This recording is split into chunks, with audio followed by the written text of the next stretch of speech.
At dahil March is National Women's Month, another empowered women naman ang makakasama natin ngayong araw at upang malaman natin kung sino siya, panoorin po natin ito.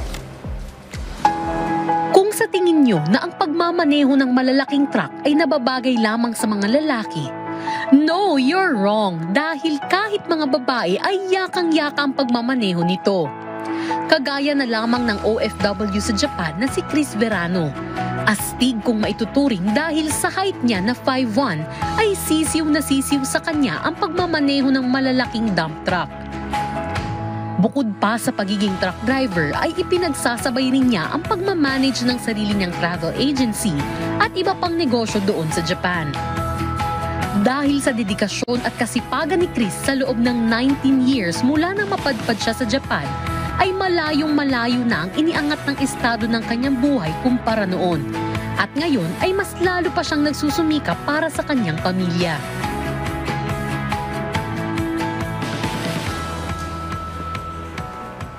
Akalain mo yun, Daniel. Truck driver, babae. Hindi naman katangkaran. Ang hirap-hirap, ang laki-laki ng truck eh. Para yung measurement po para sa sasakyan, napakalaki nun. Tsaka yung manibela nun, iba yung manibela. Oo, ang hirap i-maniubra. At para po mas makilala pa natin siya, makakasama po natin ngayon si Chris Verano, live na live mula sa Japan. Welcome po dito sa Rise and Shine Pilipinas. Good morning. Good morning. Good morning, everyone. Thank you for inviting me. Yan. Ma'am Chris, kwentuhan niyo naman po muna kami. Paano po ba kayo naging truck driver po sa Japan? So actually, hindi ko na-imagine na magdadrive ako ng truck, Kasi yun nga, sa liit kong babae, 5'1" lang ako. Pero since kung ano yung business na pinapasok namin dito sa Japan ng business partner ko, so pinasok din namin yung pagigiba ng mga bahay, ng mga buildings.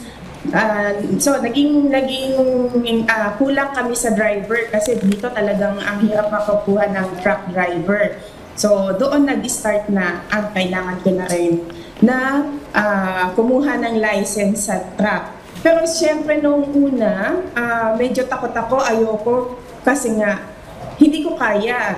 Napakalaki ng truck, ang liit ko lang, mabigat yung mga bubuhatin.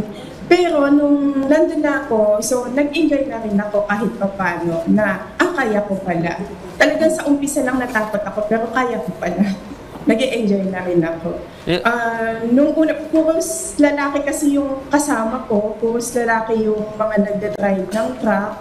Nagugulat sila sa akin kung ano yung dala kong truck. So yung ibang lahi, ginagawa nila pag nakita nila ako, binibidyohan ako, din kinikwento nila kung ano yung dala kong truck na mas malaki pa sa kanila. So, yun, dun nag-start yung pagiging driver ng truck na akala ko hindi ko kaya, yung pala kaya ko din naman. Well, kamangha-mangha po talaga dahil kahit saan naman bansa, pag makakita tayo ng lady driver, tapos napakalaki sasakyan niya kanyang ginagamit, Pero, physically, ito po ba yung naging mahirap sa iyo sa umpisa dahil of course kayo po yung babae, medyo mabigat po talaga itong pagmamaneho ng truck. Yes, nung umpisa talagang takot ako kasi nung unang sala ko first day, as in walang training talaga, instructional lang ako kung ano yung gagawin ko, kung saan ko dadalhin, and yung dump truck kasi yung dala ko, dump truck, so naghahakot siya ng mga graba, ng mga kahoy, kung ano-ano dun sa mga ginigiba namin. So, ang naging struggle ko talaga na habang nagda-drive ako, nag-worry ako, yung pagda-drive okay lang sa akin. So, nag-worry ako pag na-dump ko na yung dala ko is yung pagbubuhat ng pintuan ng truck para ma-close siya ulit. Talagang hindi ko kaya. Kaya, noong umpisa ginagawa ko, nakikipagkaibigan ako dun sa mga kasunod kong mga lalaki na same yung work. Then, pag nakikita nila ako na hindi ko kaya, tinutulungan nila ako.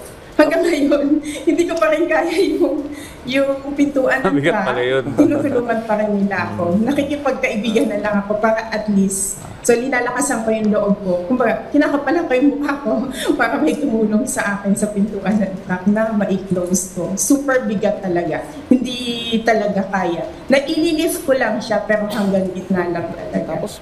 Tapos partner, di ba ma'am, baliktad yung sa yung sa manibela. Kasi sa Pilipinas, sa kaliwa yung driver and then dyan sa Japan, di ba, nasa kanan. Yes. So, Nag-adjust din po ba kayo sa ganung Yes. aspeto ng pagdadrive? Yes, actually, nagda-drive na naman talaga ako dito. Hindi nga lang. 10 years na rin ako nagda-drive. Kaliwa, tapos kanan. Yung sa Manibela, wala namang problema. Sa umpisa, yung, di ba, pagka kasi super laki ng kanyang Manibela, doon lang, hanggang gitna. Hanggang gitna lang ng Manibela yung kamay ko. Pero ito, Pero okay naman, nung nasanay na ako, parang baliwala na kasi yung laki ng Manibela. Pag nasanay ka na rin, talagang kaya mo na rin siya. well, ma'am, talagang hanga kami dahil medyo kabilib-bilib talaga yung trabaho mo dyan sa Japan. Pero ilang oras po ba kayong nagda-drive everyday at ilang taon nyo na po ginagawa yan? Actually, matagal kasi from 6 a.m. until 8 p.m. Nako. yung pagdadrive ng truck. Mhm. Talagang siya. Yung pagdadrive ko ng truck is last year lang. Last year lang ako nag-start. Kamusta po yung negosyo nyo dyan, ma'am? Yung mga negosyo ko, actually, marami akong ginagawa kung ano-anong negosyo dito. Nag-buy and sell din ako ng sasakyan, nag-real estate agent din ako. Then yun nga, affiliate din ako ng isang travel agency dyan sa Pilipinas, sa ticketing. So, napakarami. Kung ano na yung ginagawa ko online, kung ano yung pwede kong pagkakitaan, kung ano yung kaya ko, na ano pa siya sa time ko, yun. Napakarami. Nag-a-assist din ako ng mga foreigners na hindi marunong mag-Japanese or hindi magsulat, hindi marunong magsulat, hindi marunong magbasa. Ina-assist ko din sila. So, nagpupunta lang sila dito sa shop ko. Actually nga, biglaan na lang silang nagpupunta, nagpapatulong. So, yun. Isa din sa mga ginagawa ko na negosyo dito. Parang itong shop ko is nandito na lahat. Ayan. Ang galing ano? Dahil babae, kinaya to. Pero may message po ba kayo sa mga kapwa Pilipino nyo, kagaya po ni Leslie? Yes. So, yung message ko lang sa mga kapwa ko Pilipina or babae na katulad ko, para po tayo maging successful, wag po tayo mabili ng trabaho. So, kahit panglalaki yung work, kaya natin yon. So, sa umpisa, syempre, medyo magdadaw tayo na hindi natin kaya. Pero wag po natin ilimit yung sarili natin sa mga kaya natin gawin. Kasi pag andyan na po tayo sa situation, mag-i-enjoy tayo. Kumbaga, mag-i-enjoy tayo at the same time, kikita tayo. So, wag po natin ilimit yung sarili natin. Kung kaya po ng mga lalaki, kaya din po natin yan. At partner, may travel business din si Ma'am Chris. So pag magja-Japan tayo, Ayan. alam na. Saan nyo na po kami lalapit? Yes, actually, nag-tour guide din ako. Pwede ko kayong i-guide. Alright, maraming salamat po sa pagsama po sa amin ngayong umaga, Ma'am Chris. At panigurado ay marami tayong ka-RSP na inspire po sa inyong life story. Maraming salamat po and good morning. Thank you very much. Maraming salamat.